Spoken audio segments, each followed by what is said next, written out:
And on Mondays in the 5 o'clock hour, our favorite, Phil Bennett, longtime college football coach, on that gorgeous, how many acres did you say? A couple of acres behind your house? Yeah, just a couple.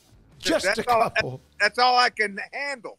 Well, that's a nice handful, and, of course, the beautiful backyard, the cooking and all that, the outdoor kitchen. So, Phil, Baylor with a gut-wrenching kick-in-the-nuts loss.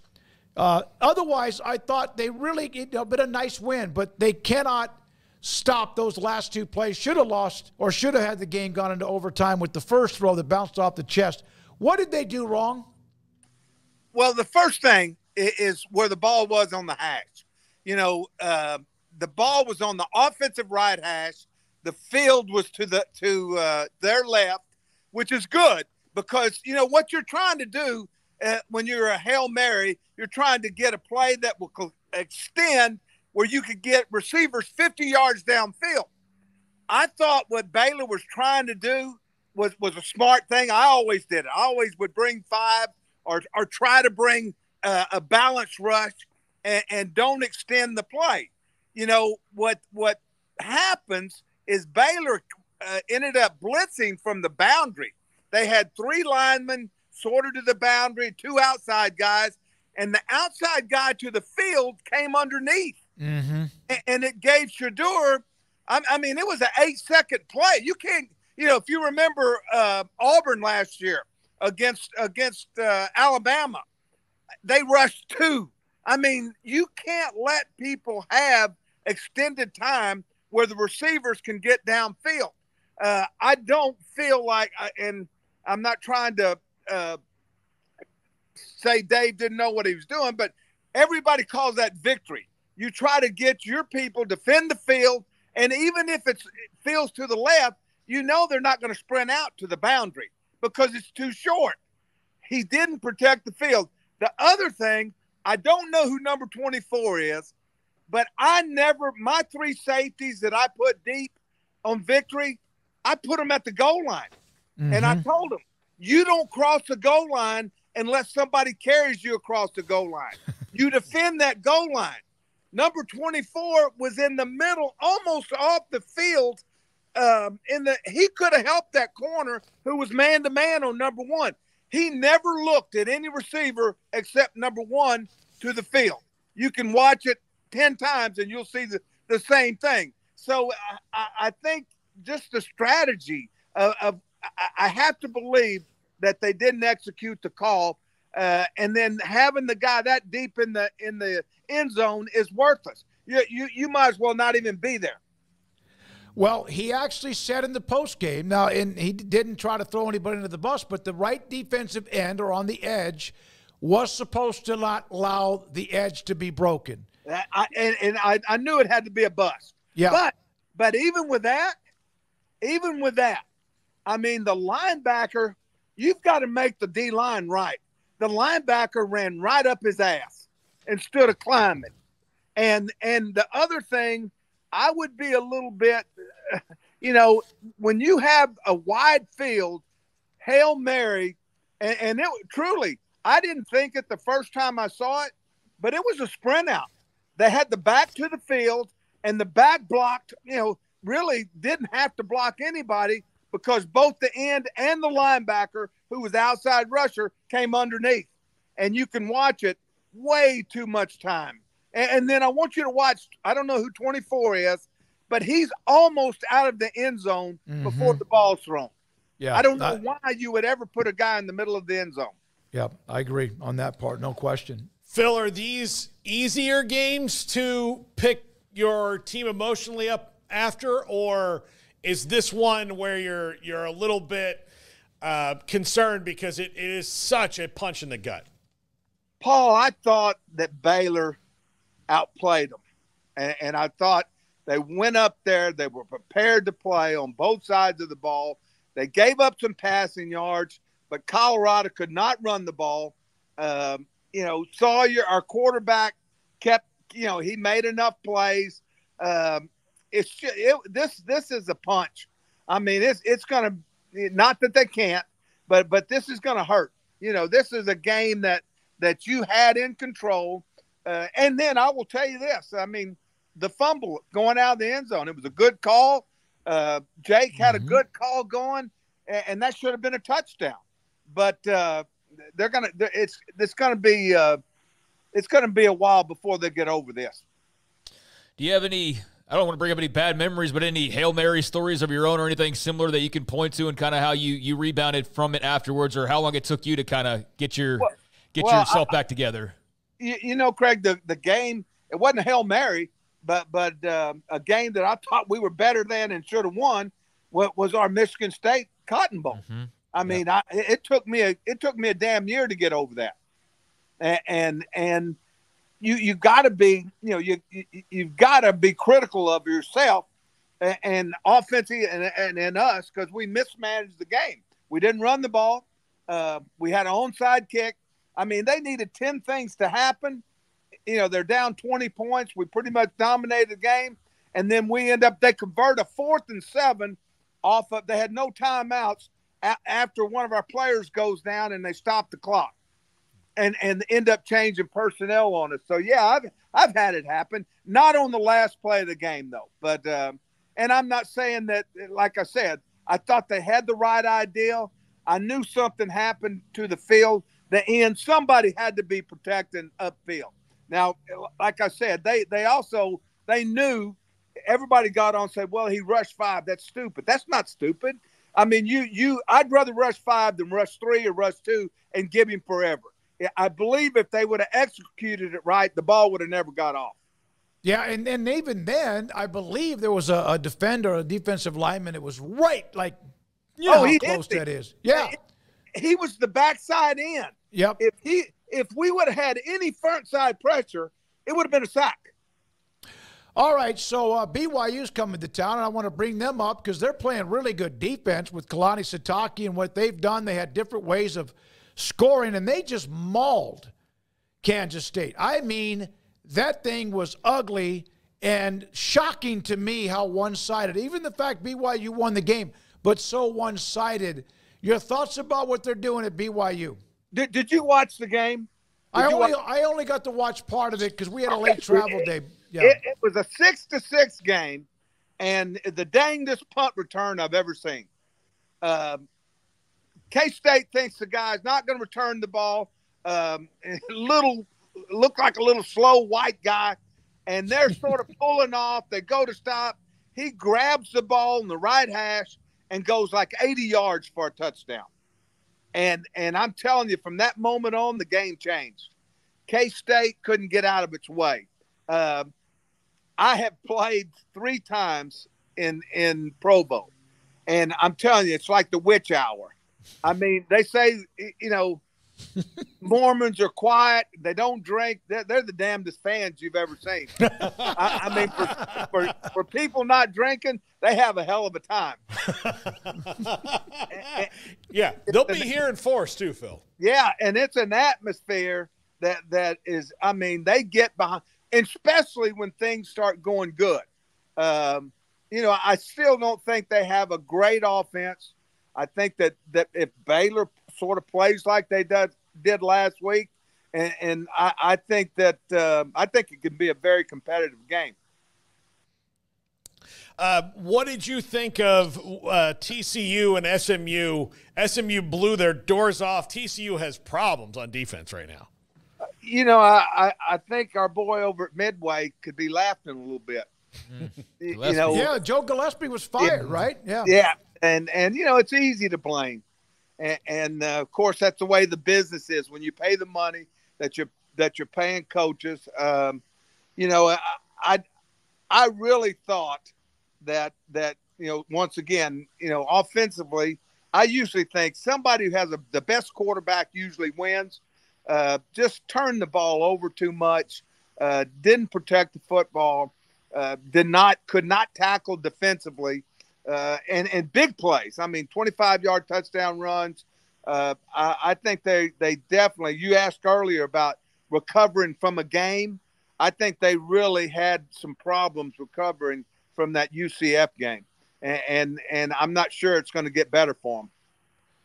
Coach, your thoughts on the Oklahoma situation, the loss to Tennessee, Defense played really well. I mean, that's been a bright spot for them, but the change at quarterback late looks like it's going to be Michael Hawkins moving forward. Is that the move that Brent Venables had to make in your mind? And just your thoughts on kind of seeing them stacked up with some of the SEC's best? You know, the game early on, there were plays to be made at quarterback. And Jackson, for whatever reason, doesn't have the confidence or is not in the groove to make them. There was a couple of throws that could have been that could have been a heck of a game. I'm not ready to jump on Tennessee's bandwagon because I don't think they've really played anybody great. And with just a few plays, Oklahoma could have been a barn burner. I think without question that there's got to be Hawkins will be in the play, but also they've got to run the ball better. They've got to be able to run the ball and take some pressure off their quarterback.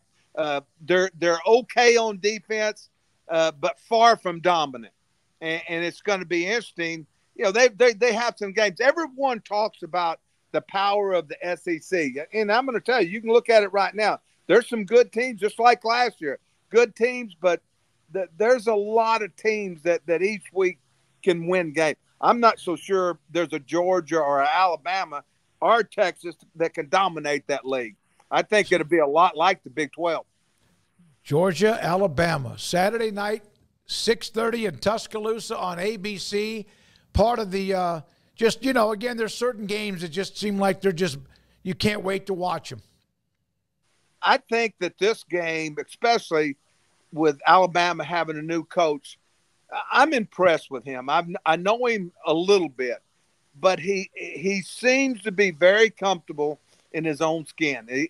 I don't think the history and tradition of Nick Saban has bothered him at all. You know, he made a statement one time. He said, I think I'm pretty much the same guy that I was at Sioux City then I went to Fresno, and he said, I just feel like that the process that I've been involved in and what we do, it works. And I watched him play, and I would say that right now he's got his quarterback playing very well. And Milroe is a guy that if he's ginning, they're pretty good. And you look at Kirby on the other side. The last game I happened to watch the whole Kentucky game, and they very easily could have went down. I still think they're well coached. I think the quarterback, they don't have the rush game that they had the year before to help the quarterback, but it should be a really good game. Phil Bennett with us on Mondays in the 5 o'clock hour here on 365 Sports. Phil, Oklahoma State can't run the ball all of a sudden. They got one of the best dudes in the country. They can't stop the run either. It feels like if your name's Cowboys, whether it's Oklahoma State or Dallas, you've got that problem this year. But for the Pokes, this isn't good going against a Kansas State team that's also just stubbed their toe as well. Both teams, Paul, they need a win bad. And I look at Oklahoma State, and I know they can't run the ball, but them stopping the run, it's the worst during I've seen in Mike's tenure. They are just not fundamentally sound on defense in the run game. A lot of people were very, they thought that Rising was going to play at quarterback. He didn't. And Utah went in there knowing, for us to win this game, our quarterback, we've got to help him. And they did. They were able to run, but they weren't, Oklahoma State could never get them in second long, third and long, a lot of short yardage situations, and that hurt them, and it cost them the game. And if you look at time of possession, it was something. And you're right. Right now, their back is not the guy he was a year ago. Coach, not sure if you got to lay eyes on it, especially there at the end, but if you did, Michigan getting the big stop there at the end against USC. I mean, they have problems, obviously, on offense they're still trying to figure out, but that defense is good enough to win them a big game on Saturday. I think that they showed a lot, especially starting a new quarterback. I made a prediction after the Texas game. You might see Michigan lose 4 or 5 games. I didn't buy in I didn't think we're going to see over time that LSU and USC are top 10 teams. I think LSU is a team that's fixing to hit the skids. You know, they're not as good as advertised. I think USC is still very soft. Once again, there's a lot of teams out there that are really struggling to stop the run. And Michigan went in the game, and it was a Jim Harbaugh game. I mean, Sharon sat there and said, hey, if we're going to win it, we've got to run the ball. What did they throw for? 40 yards? Yeah. I mean, that's unheard of. Yeah, I enjoyed that game. And USC has, you know, they have tightened it up. What are they doing, do you think, with the new coordinator and what they're doing on defense? You know, he's a young, smart guy. I think that college is different. You know, one of the things I noticed, I watched the half of the game. I watched the second half. Michigan was creating gaps with moving the tight end. They played 12 personnel, and USC didn't understand that. They were getting a +1 a bunch of times. And, you know, the other thing that these pro guys that come to college don't understand is they don't understand the hash marks, where, you know, what FIB is, formation in the boundary. And it affected that game. They outnumbered them and had a real nice run scheme against them. You know, you mentioned some of the games that you still maybe lose sleep over. I'm not saying now. There was a game in 2000. I still do. Okay. All right. And I get that because, you know, you had some big wins along the way throughout your career. How close in that game at Kansas State, RG3's Heisman year, when you guys started 3-0, he threw the pick at the end of the game.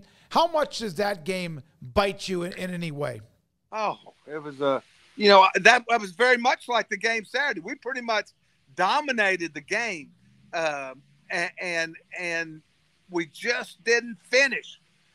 We had chances to finish, and I don't know if you remember this, Smoke, but the little running back up there, I think his name was Hebert, or he was from Waco. Yeah, John Hubert. John Hubert. Good little player. Mm-hmm. You know, but I've told people this. I don't know if you saw the YouTube tribute that BYU did of Coach Snyder, but that this guy asked me, said, what would you say separated Bill Snyder from any coach you've been around? And I say this, I've always told you guys this, is details. And in that game, the details of the game, I don't know if you remember it, but they ran a punt back on. I mean, Paul had brought it up that set up a touchdown that actually got them right back in the game. We were about to separate from them. They always, not every week, but there was always either a punt return, and you had some dynamic punt returners that were historic, but it was always something that they still do to this day. We saw, you know, we could talk about the Hail Marys. We could talk about, like, Matt Rule in Nebraska had a chance to maybe close out Illinois, missed a field goal. Baylor missed a field goal. And then everyone wants to talk about the ensuing drama when sometimes you could end that opportunity or that happening, kick a field goal. Yeah. You know, no one talks about that, but, you know, Baylor for sure. What was that, a 37-yard field goal? Yep, and he had been pretty good up until that point, yeah. It's and then, of course, Nebraska.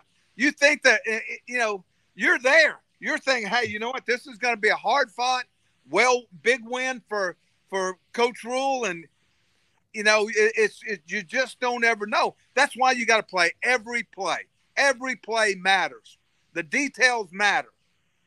No doubt. And it was an incredible experience going up to Lincoln for the very first time. I was curious from your perspective just where Lincoln kind of sits in your memories and your experiences and just your thoughts on, I mean, it's I don't know if it's one of a kind, but it was very unique for me to see just the passion that they have for Nebraska football up close and personal and be in the actual sea of red. So your thoughts from having seen it from all the different perspectives over the years. I told your dad that when I was at Kansas State, the first year, they're only like 70 miles apart. And I'd played them when I was at Iowa State. I was a defensive coordinator, and we came very close to upsetting them when Coach Osborne was there a couple of times. They beat us actually on a punt return in Ames, Iowa, like I believe it was 85 or 86. Well, we go in there, Craig, I believe it was my first year. It was 99. And their quarterback the next year won the Heisman. Crouch. Travis, his name is Eric Crouch. Yep. Yeah. But anyway, it was as good an atmosphere. And I remember looking, I said, wow. I said, I'd forgot at Iowa State, the atmosphere. Of course, this was for a championship. If they won, they won it. If we won, we won it. And they beat us. And then one of my best games, funny thing, K-State is known for great crowds, great loyalty, great support. The next year, we're playing for the championship again. And Crouch had won the Heisman, and they are really good. They have a tailback that is special, a great receiver, a great tight end. And before the week of the game, what I remember is they said, whatever you do, don't sell your tickets to a Nebraska person. And Bill Snyder told me, he said, Phil, this whole stadium could be red tomorrow. He said, we take great pride, and said this whole stadium could be red. And that's what kind of fan support they have. Yeah. You were not at Baylor when Nebraska played them last, I believe, right?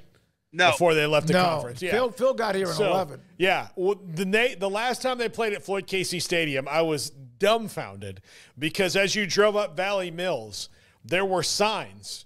Nebraska fans pulling here to Nebraska fans, and the entire visitor side of the stadium was red. Yeah. Absolutely red. People wondered why Matt Rule would take that job. The people that have grown up in this business and seen it were not surprised. I mean, the commitment is crazy. It is a place. It's one of those places. And I'd be interested to ask you, Smokey, didn't you think it was an unbelievable atmosphere? I've been to bowl games. I've been to the various games. I've seen the crowd, but it was crazy. Craig was there for the first time. I was there for the first time. And it's everything you heard or hear about, but then when you see it firsthand, it absolutely makes you gives you chill bumps. It really does. It's an atmosphere. It's one of them that you remember. Yeah, and it's unfortunate they lost, but what the heck, it did not ruin the experience of us being there. Phil Snow, last thing, and then you go cook that tenderloin. Phil Snow was in studio with us. I told you that last week.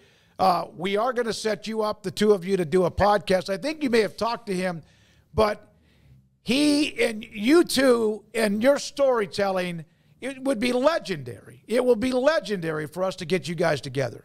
Well, I know this. In this business, and I'm not sure, Phil, but a guy sent me something one time. I was one of 6 or 7, and he might be in it, that coached college football 6 decades. Oh, wow. And what I call, what I sort of feel like myself, he's a throwback. Mm-hmm. He remembers when. And I've admired him forever. Back in the days when before Arizona State is what it is now, he had them playing, going to the Rose Bowl. He is everywhere he's been a football coach. And I think I told you that when I left Baylor. I tell people this all the time. Matt Rule loves to tell people I wouldn't hire him as a GA at SMU. He was at UCLA, and I started laughing. I told him, I guess I don't need to interview with you, do I? not that I was going to stay, but, I just knew they were good guys. And, he had great success with Phil. He's a true, he does it the right way. He studies the game. He understands the game. He coaches hard, but he lets everybody enjoy it. And, that would be fun. It sure would. Okay. I'm going to workshop a couple names for you. You tell me which one you like better. Do you like Get Your Fill or the Fill Up? I think I like the Fill Up better. Okay, there we go. There we go. 6 decades for you, and back in the 70s, all the way through even recently in the 20s, you guys have been coaching for 6 damn decades. That's unbelievable. What a blessing. And, it's like we talk about these situations. It's hard for me to be critical of coaches because all of them work so darn hard. But it's just the way it is sometimes. You have to be objective. And one of the things I want to tell you is I try to be objective. I'm not saying that because Lord knows if it's happened, I've probably done it. So we'll see. Well, you have, and we enjoy it, and it's great. Enjoy that beautiful backyard, those 2 acres, and also just enjoying life after 6 decades in the coaching profession. We enjoy the segment. Phil Bennett with us every Monday in the 5 o'clock hour with storytelling and his opinion. And so he said that what Baylor did based on the fact that the 5-man front was not bad. It was not a problem to do it. The right end or right edge, can't let what happened happen. He did. Aranda brought that up, opened up the opportunity for Shedeur to get kind of lined up and throw the BB in the end zone. Yeah, and I had somebody in my mentions, a guy he always appears when things are going bad. He's one of those people, you know, and tried to make a swipe about, us not coming on here today and, like, demanding Dave Aranda be fired. And it's like, well, if somebody makes a field goal, then we're talking about what a great win that was. Yeah. If you don't fumble at the goal line, we're talking about what a great win that was. If you actually aren't standing in the back of the end zone on a Hail Mary attempt, which nobody can explain why that was happening, you win a big game. I mean, there were so many things that were just execution and not being ready for the moment, while Travis Hunter was very much ready for the moment. Shedeur Sanders was ready for the moment. Their guys were ready for the moment. I'm not trying to lay it all on the players because there were definitely things like Garmin Randolph getting hurt in that game affected that game. That's part of why you had confusion, was because you had somebody who probably wasn't playing in that situation who is now suddenly playing. But that is on coaching, that guy needs to be ready and know what he's doing. But Randy even mentioned they drew up the whiteboard, the blitzes, and they still got him wrong right before that play. So, I understand if you want to see a change. I understand if you're not a Dave Aranda fan, like because he's not winning enough or his style's not what you want. I totally get all of that, but this is a game where it's on the players too, and I do feel like if you want to throw blame at the coaches, that's deserved, but you also have to make the plays, and if you don't make the plays, you're going to lose games, especially close games, and I feel like special teams had a chance to make one more play. Yep. Defense had a chance to make one more play. Yep. Offense had a chance to make one more play, and none of them made one, and they didn't need all 3 of them to make one more play. They just needed one of them to make one more play, and they could not do it, and that's why they lost that football game. Not because they weren't motivated enough. They had a great approach to that game. I thought the game plan was not perfect, but I thought it was what gave them a chance to win the game. Yeah, absolutely. And they were in position, as you said. They did everything. Everyone's mad at him right now. Everyone fire him, whatever. Well, yeah, of course. I mean, that's how it goes. But I did want to add on, not only that part of it, but just like, players have to make plays, and that's just sort of where I am on it. And I think that's a game where you should have confidence. You can beat BYU. You are good enough to win every game remaining on your schedule. You're also bad enough to lose every game on your schedule because this is the Big 12, and that's just going to be the case for everybody every single week, except for maybe Utah, which is hell for all of us non-Utah folks to have to deal with potentially. But, man, I just think that's a game that you're going to have to find a way to rebound from, or you're going to let that become 2 losses, 3 losses, 4 losses, and then you will get what you want in the end, but it's going to be a miserable next 8 weeks, 8+ weeks, and I don't think they're that kind of a team. I think they're good enough to still be in the postseason. I think they're good enough to go win a fair share of games. But, man, if you cannot execute in crunch time, then you're just not going to be able to live up to your goals and accomplish your dreams the way that you'd otherwise be able to. Yeah, doing the post-game show last year, and Smokey, have you had to do one after a loss yet? No, because you're road. So you know this from doing it, but like last year doing the post-game show, Garrett and I got a lot of, especially towards the end, why aren't you guys demanding for Dave Aranda like that to be fired? First of all, we have no, demand someone be fired? I don't know who you think I am. Yeah, but. I know. So there's a lot of media members who think if they demand someone to get fired, that it puts pressure on the administration. They're not listening to us. Look, here's the thing. I could suggest that maybe teams need a new look, or it's best time. It's my opinion. Change coordinators, or do like I can say those things in my opinion. But if I came on here and said I demand that X coach be fired from this university, they'd be like, "Oh, good for you." I mean, I'm glad you have demands. Yeah. Well, I mean, no one cares what you think. If they go get beat up by BYU and they lose the game after the game, like, look, then maybe we're going to have that conversation. But they're 2-2. I predicted they'd be 2-2 at this point. I always thought the Colorado game was a loss. I always thought the Utah game was a loss. I thought they were good enough to beat Colorado, and they were, just not, one more play good enough. But they could have, should have, would have won that game. They found a way to lose it, basically, is what they did. But I'm not in a mood at 2-2 to start demanding jobs and things like that. I mean, you're just not going to get that. If that's what you want, there's a lot of young hot take artists that probably don't know any better that'll casually just do that, or not even young, old, whatever. But that's not going to be here until it's deserved. And I don't think it's deserved right now. And I know it's different from a fan perspective, from a media perspective. Look, we've seen coaching changes. We're not going to well, Dave's our buddy, and it's not like that. We just want to see good football, and I feel like they're just teetering on that point where you don't quite have, you know what I'm saying? It's a weird spot that they're in right now, and right now after that loss is not the time to go, he can't win and this is not going to work, because I don't think that was all on him on Saturday. But enough of those games happen, then it is on him ultimately, because he prepares his football team. And they have a very bad string of big missed opportunities that have started to stack up, and it is becoming a big albatross on the overall Dave Aranda conversation. Yeah, TCU and got to go win a big game, and I think this weekend's a big game. Welcoming a BYU team that's undefeated.